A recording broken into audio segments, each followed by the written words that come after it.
Assalamualaikum warahmatullahi wabarakatuh. Selamat pagi semuanya. Perkenalkan saya Muhammad Zaki dari Prodi Ekonomi Syariah yang mengampu mata kuliah Manajemen Sumber Daya Manusia. Semoga kita, Anda, dan saya diberikan kesehatan dan kesempatan untuk dapat belajar dan sharing ilmu agar dapat menambah pengetahuan untuk masa depan yang lebih baik.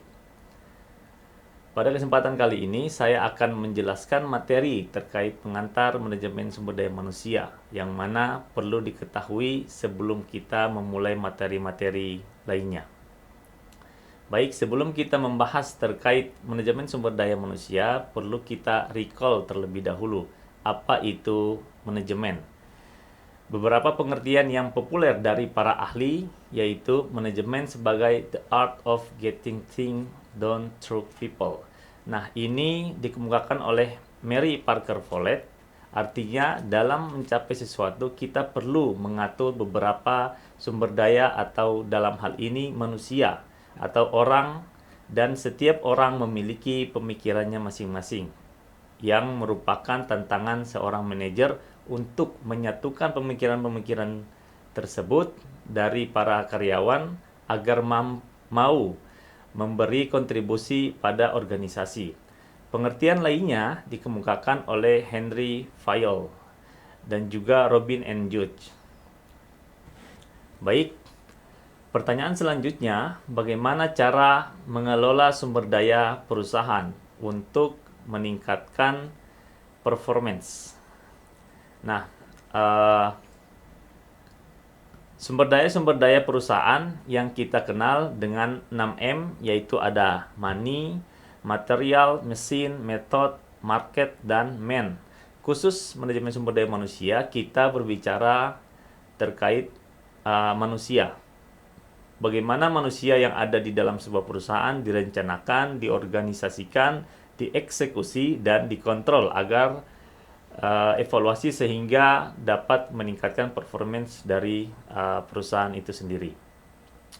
Kemudian sekarang kita masuk pada pengertian manajemen sumber daya manusia. Menurut Flippo, MSDM adalah perencanaan, pengorganisasian, pengarahan, dan pengawasan kegiatan-kegiatan seperti pengadaan, pengembangan, pemberian kompensasi, pengintegrasian, pemeliharaan, dan pelepasan sumber daya manusia agar tercapai tujuan individu, organisasi, dan masyarakat.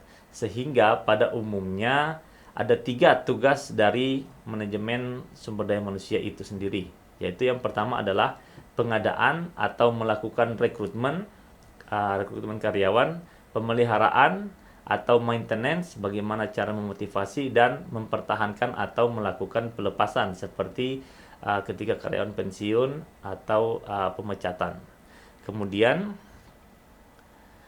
sekarang kita masuk pada human capital dan paradigma pembangunan, yaitu human capital merupakan salah satu tugas dari manajemen sumber daya manusia, yaitu menciptakan karyawan yang memiliki pengetahuan, keterampilan, kemampuan, pengalaman, dan kreativitas untuk menghasilkan kinerja yang tinggi agar dapat memajukan perusahaan. Jika kita lihat paradigma pembangunan lama, yaitu hanya diukur oleh pendapatan per kapita. Namun paradigma pembangunan sekarang bukan hanya diukur oleh pendapatan per kapita saja, namun perlu dilihat dari struktur sosial, kemudian attitude, dan industri nasional atau bagaimana perusahaan-perusahaan yang ada di Indonesia itu bisa going global.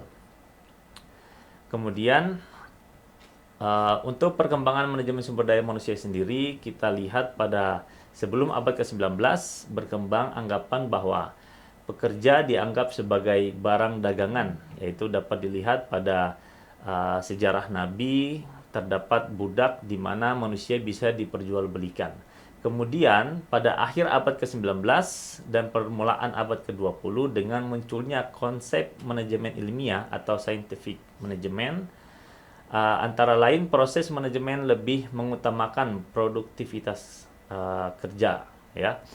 Pada zaman ini juga dikenal dengan revolusi industri sehingga dibutuhkan banyak pekerja pabrik, ya, para buruh Kemudian selanjutnya perkembangan konsep tentang pekerja yang harus dimanusiakan.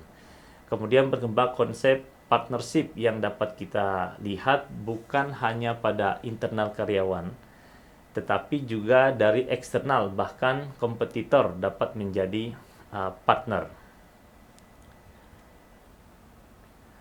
Baik, saya rasa cukup sekian materi pengantar manajemen sumber daya manusia pada kesempatan kali ini. Semoga apa yang saya sampaikan singkat ini bisa bermanfaat bagi pendengar, dan sampai jumpa pada video-video saya selanjutnya. Assalamualaikum warahmatullahi wabarakatuh.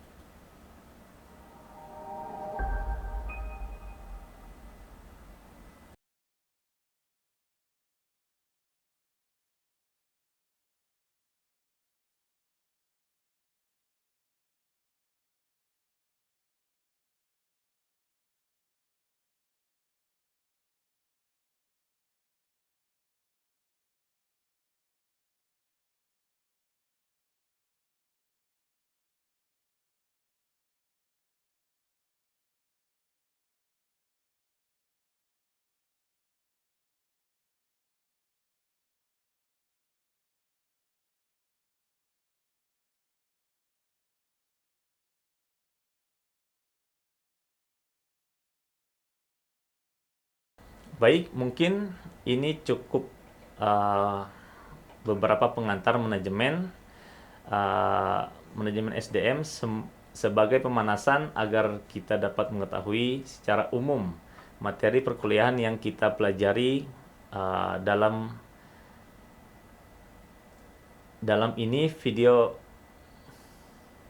video-video selanjutnya.